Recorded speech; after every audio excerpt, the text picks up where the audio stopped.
There is a man in an office building somewhere in America who has never once been offered a better parking spot. His colleagues pass his car every morning without a second thought. Faded paint, small dent on the rear bumper, the kind of car that disappears in any parking lot in any city in this country. What those colleagues do not know, what they have never suspected, is that this man could buy the building they all work in and still have money left over. He has $4.2 million sitting in index funds. His house is paid off. His children's education is fully funded. He could walk out of that office tomorrow and never return. He drives the 2011 Honda Civic on purpose. I want to sit with that for a second before we go any further, because everything that follows in this video depends on understanding why that choice is not just acceptable. It is one of the smartest financial decisions a person can make. And by the time we reach the end of this conversation, the way you look at money, at status, and at the people around you will be permanently different. Most of us grew up with the same mental image of wealth. Nice car, nice house, nice clothes. The visible signals that tell the world you have made it. That picture was never accurate. It was always a story, crafted by advertising, reinforced by television, amplified by social media, designed to keep money flowing in one direction, away from you, toward the people selling you the image. The actual research tells a completely different story, and it has been telling it for decades. Most people just were not paying attention. Thomas Stanley and William Danko spent years studying real millionaires across America. Not celebrities, not tech founders, not inherited wealth, but ordinary people who quietly built extraordinary net worth over the course of normal working lives. What they found demolished every assumption about what wealthy people look like. 80% of millionaires in their study were first-generation affluent. They did not inherit their money. They built it themselves from nothing. Half of them had lived in the same house for more than 20 years. They were more likely to drive a Ford than a Bentley. And they were disproportionately found not in gated communities or luxury neighborhoods, but in middle-class and blue-collar areas where nobody would ever think to look for them. Even the researchers were surprised. They had expected the opposite. The explanation turned out to be exactly as simple as it sounds. The people who actually accumulate wealth understand one thing that most high earners never grasp. Every dollar spent on looking successful is a dollar that cannot compound over the next 30 years. They have done that math, and once you do that math, the $80,000 car stops looking like a reward. It starts looking like a decision that will cost you $250,000 over 2 decades. Here is how the numbers actually work. The difference between a $30,000 car and an $80,000 car, invested instead at 7% annual returns over 25 years, becomes roughly $270,000. That is not the price of the car. That is the real price of what the car represents. The signal, the status, the story you are telling people who are not paying as much attention to your car as you think they are. Warren Buffett drove a Honda Accord for years. Mark Zuckerberg was photographed in an Acura TSX. Larry Page, co-founder of one of the most valuable companies in the history of the world, drove a Toyota Prius. Warren Buffett still lives in the same house he purchased in 1958 for $31,500. These are not people who could not afford more. These are people who looked at what more would cost them, not just in dollars, but in freedom, in security, in compounding time, and decided it was not worth it. Research from Experian confirms the pattern. 61% of people earning over $250,000 a year drive Hondas, Toyotas, or Fords. Not BMWs, not Mercedes. Regular cars that blend into any parking lot in America. Meanwhile, 8% of people earning under $100,000 own luxury vehicles. One group looks wealthy. The other group actually is wealthy. These are rarely the same people. Now here is where this goes, somewhere most financial conversations never reach. Looking wealthy does not just cost you money. It actively works against you in ways that compound just as powerfully as the index funds you are not investing in. According to research from Javelin, cybercriminals stole the identities of 6.4% of the general public in a recent year. That number jumped to 8.1% for high net worth individuals with assets of $1 million or more. A joint study by Experian and the Department of Justice found that affluent Americans are 43% more likely to experience identity theft compared to the general population. Visible wealth is a target. It always has been. The Federal Trade Commission reported that Americans lost $10.3 billion to fraud in 2023 alone. Investment fraud specifically, the kind that targets people who appear to have money, accounted for $4.6 billion of those losses. The people running those schemes are not guessing. They are watching. They are reading social media. They are looking at what you drive, where you live, what you wear. Invisibility is not just a financial strategy. It is a security one. The social costs of visible wealth are just as real and just as underappreciated. When you drive a luxury car, people assume you can afford the expensive restaurant. When you wear designer clothes, colleagues expect you to pick up the check. When you live in an affluent neighborhood, the baseline spending of everyone around you quietly inflates your own. Status is relational. It only exists in comparison. And once you're in that comparison game, the treadmill never stops. Every year requires a new purchase to signal that you are still winning. Every social interaction carries an invisible price tag. The person driving the old Honda avoids all of this entirely.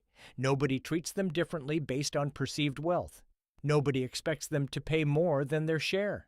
Nobody resents them for having more. Their relationships are built on who they are, not what they appear to have. And research consistently shows that high net worth individuals who are visibly wealthy report a paradox: increased power paired with decreased trust. They can never be entirely certain whether someone values them or their money. The quietly wealthy person never has that problem. There is a formula from the original research that is worth knowing. Multiply your age by your pre-tax annual household income, then divide by 10. A 40-year-old earning $150,000 should have approximately $600,000 in net worth to be considered a prodigious accumulator of wealth. Most people are not close, not because they do not earn enough, but because they are spending their income maintaining an appearance rather than building a foundation. The researchers called these people underaccumulators of wealth, and the pattern they identified is devastating in its consistency. Underaccumulators are often highly educated. They are often in demanding, well-paying careers. They understand compound interest intellectually. They just do not practice it behaviorally. They are living in luxury, style, and comfort and falling further behind every single year. The cultural programming that drives this behavior starts early and never stops. Stanley and Danko observed that young people are conditioned from childhood to believe that people who have money spend lavishly, and that if you do not show it, you do not have it. Television reinforces it. Social media amplifies it. Advertising profits from it. The message has been consistent for generations. Wealthy people look wealthy. If you want to be seen as successful, you need to display it. That belief is demonstrably false. But its effects are real and they are expensive. Someone who internalizes that narrative will spend their entire working life maintaining appearances. They will reach their mid-50s with a wardrobe full of luxury items, a garage with 2 expensive cars, and a retirement account that cannot sustain them for 10 years. The person who quietly rejected that narrative 20 years earlier will reach the same age with options, genuine, life-changing options that the visible spender will never have access to. Here is what those options actually look like in numbers. Someone earning $200,000 annually who saves and invests 25% accumulates $50,000 per year before returns. Over 25 years at 7% average returns, that grows to approximately $3.4 million. Someone earning the identical salary who saves only 5% while spending the rest on visible consumption accumulates $10,000 per year. Over the same period, same income, same years, same market, that grows to approximately $680,000. The first person looks middle class. The second person looks wealthy. The first person actually is wealthy. After 25 years, the invisible wealth builder has 5 times the net worth of the visible spender. On the same salary, the practical advantages extend into every financial interaction most people never think about. A car dealer treats someone arriving in a Honda Civic differently than someone arriving in a Mercedes. A contractor quotes differently based on the neighborhood they are driving into. Service providers, salespeople, and vendors all calibrate their pricing based on perceived ability to pay. Looking wealthy invites premium pricing on everything. Looking ordinary receives standard pricing on everything. Over a lifetime of purchases, that differential accumulates into a number that would genuinely shock most people. Warren Buffett noted this directly. He never worried about being overcharged because nobody knew he was wealthy. His modest appearance gave him negotiating leverage that visible consumption would have permanently eliminated. The family dynamics research adds another layer that rarely gets discussed. Stanley and Danko found a consistent negative correlation between visible parental wealth and children's ability to build their own.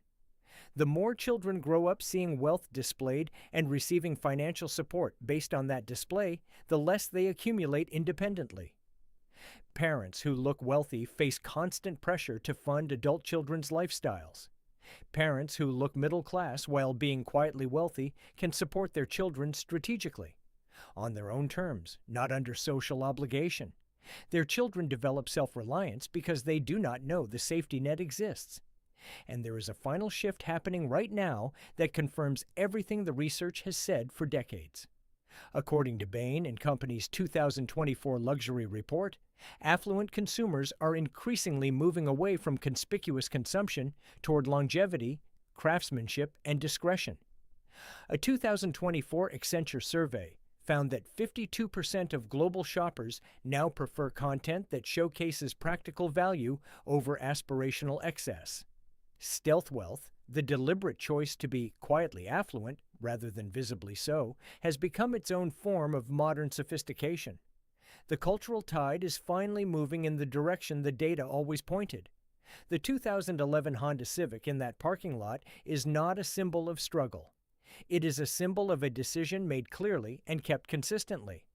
It represents a choice to value 30 years of compound growth over 30 seconds of social approval. The colleagues who pity its owner are the same people who will work until they are 70 because they have no alternative. The person driving it could stop tomorrow. Looking ordinary is not a sacrifice.